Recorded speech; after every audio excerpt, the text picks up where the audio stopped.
Welcome to Western Electric Electron Tube Operations in Rossville, Georgia. This is our primary factory in the USA for the manufacture and assembly of electron tubes and amplifiers in the USA. This facility was started in 2016, construction, and we finished this and started building tubes in 2021.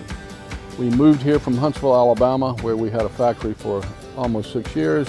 And of course, as most of you know, we moved to Huntsville, Alabama from the Western Electric Kansas City Works, where we were there for 7 years. And the tubes were built in Kansas City since 1959. And now we go inside.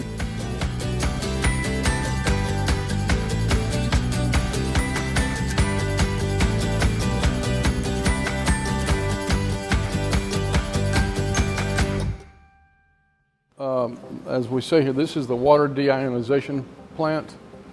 This is where we take water from the municipality and convert it to ultra-high purity water for washing the glass parts in. And this is, when it's finished, it's 18.5 megohms. In other words, if you could measure 1 cc across 1 cubic centimeter of water, you'd have 18.5 megohms, which is a standard semiconductor grade water for the semiconductor industry.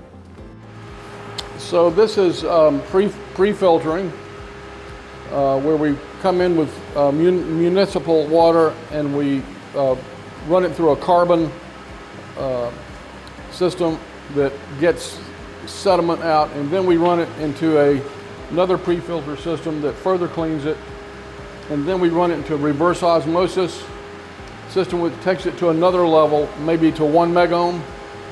And nobody else in the industry, in the vacuum tube industry, would go beyond 1 megohm.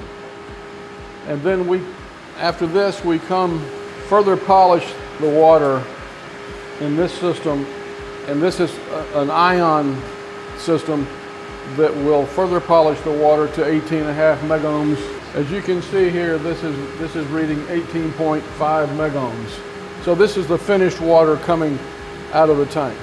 This is what's called a wet bench. This is where we process the micas and so forth in the ultrasonic DI water. Also here, cleaning the inside of the glass before we put it in the automated machine to get any rough glass or particles out. We wash the bulbs in a laboratory system where it actually pushes DI water up inside of the bulb. And this is where we mix some of our chemistry for the filament coatings, and we have instrumentation here for making the chemicals that we need for filament coating and mica coatings. This is our heat treat department, where we heat treat the metals that we use in the tube at 1,000 degrees centigrade minimum at ultra high purity, 5/9 pure hydrogen. So that reduces, it's called a reduction process, where we reduce any metals or impurities in the metals that we use.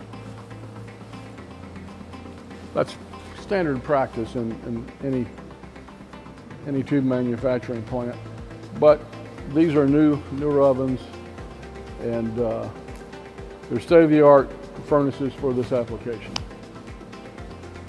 A Trump laser, it's a fiber optic laser that we have about a dozen of in this part of the factory over here that we use.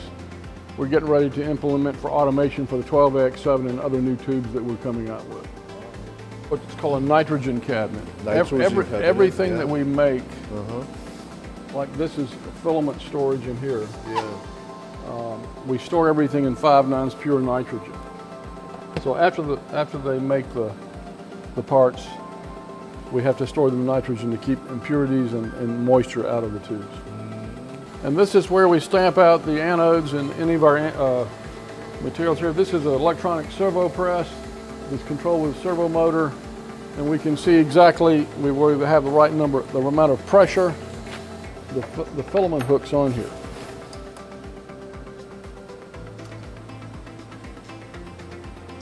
And now he's welding the anode to the mount.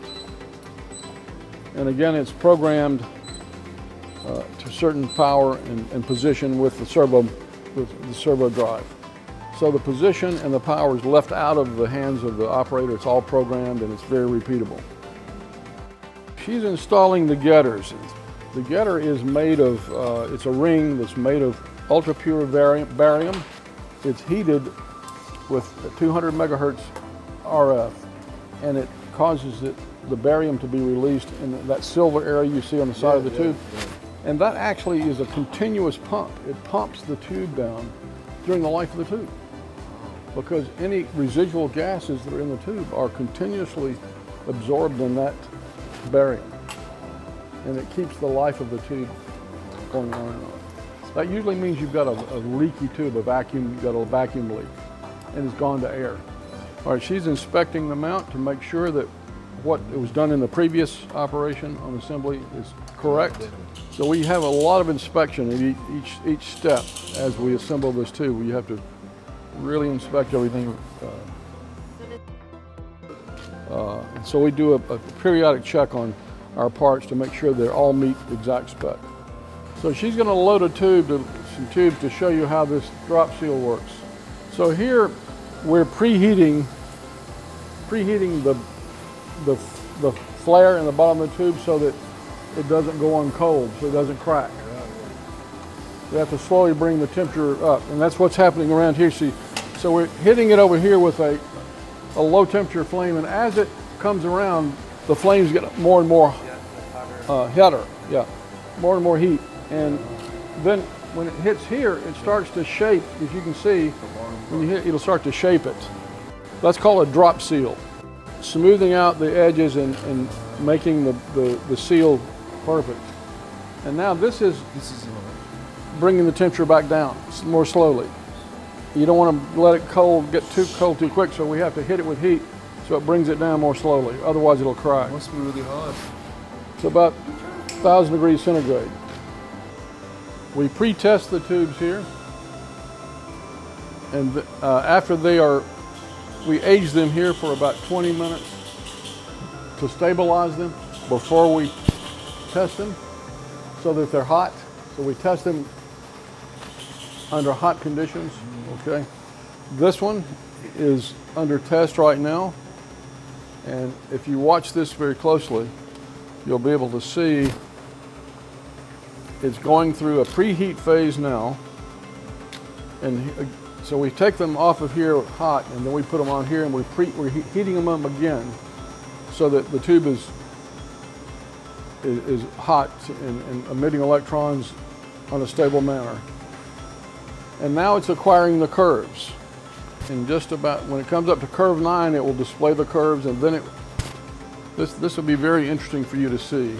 And now it's going to do the static tests where we have filament current, plate current, and if you keep going, you'll see this happen.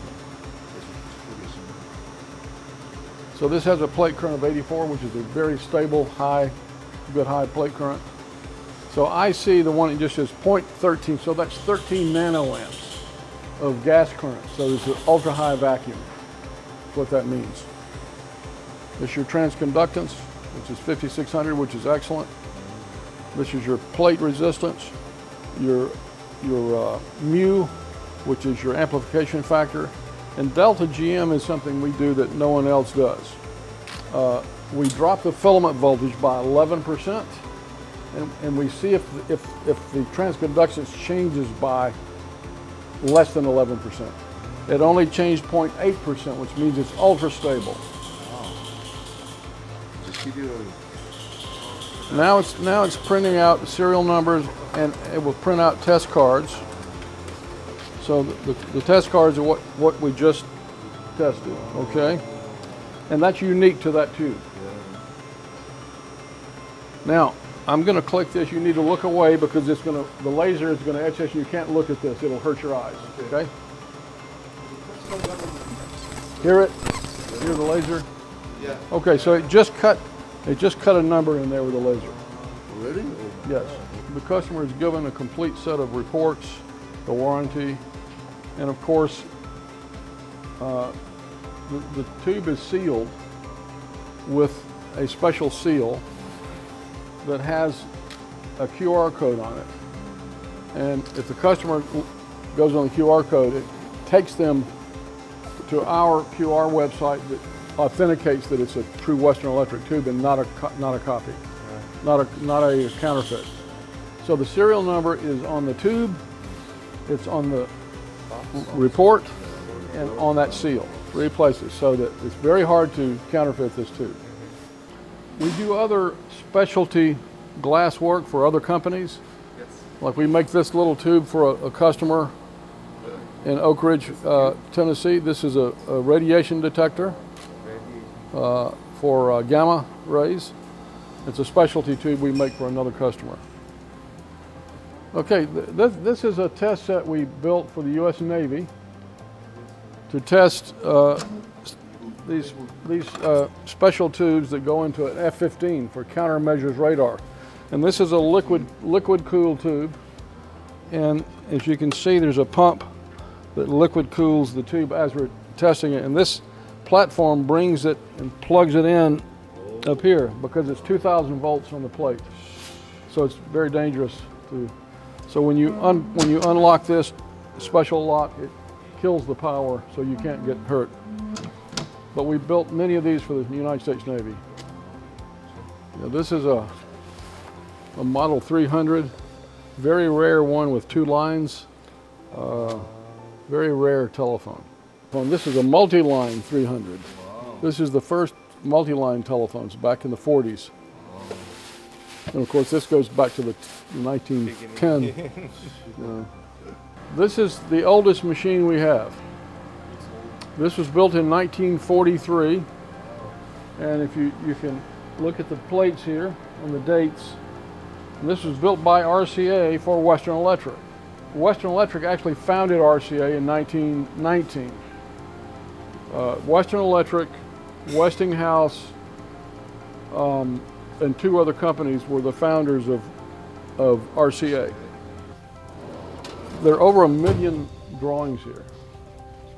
And it's a record of every part that Western Electric ever made, right here. We store all the warranty cards by serial number and sequence. Okay. We also store duplicate test cards of every tube we've ever built. Like this is, that tube was built in 1997. Okay. So we have a complete set of records of every tube we've ever built and every part that Western Electric's ever made. This is where we assemble and test the amplifier products. This is the first commercially available Western Electric amplifier in 1921, over 100 years ago. This Model 7A. This is the magnetic system here. And these are north-south, north-south, north-south. And this is modular. It goes together and snaps together. So it takes about 30 minutes to assemble a whole speaker. It used to take 4 days when we made prototypes. Okay. But we went through all this plastic injection molding to make it cheaper to build. And we think this is going to be one of the hottest sellers in the pro audio business because it's almost impossible to blow out the diaphragm. And we'll have a tweeter version of this available also. So this goes from like 100 hertz up to about 3 kilohertz as a mid-range, okay? And it has a wonderful dispersion, very ultra-low distortion. It completely removes the glove of cone breakup that you have in all cone systems. Yeah. So that goes away. So that's why it sounds so clear. It's because we don't have the anomalies of waves going across the cone. This is assembled by set. Then another one will be on top of that. And these stack. Your enclosure is right here. Okay. This is behind the front panel, and this is in front.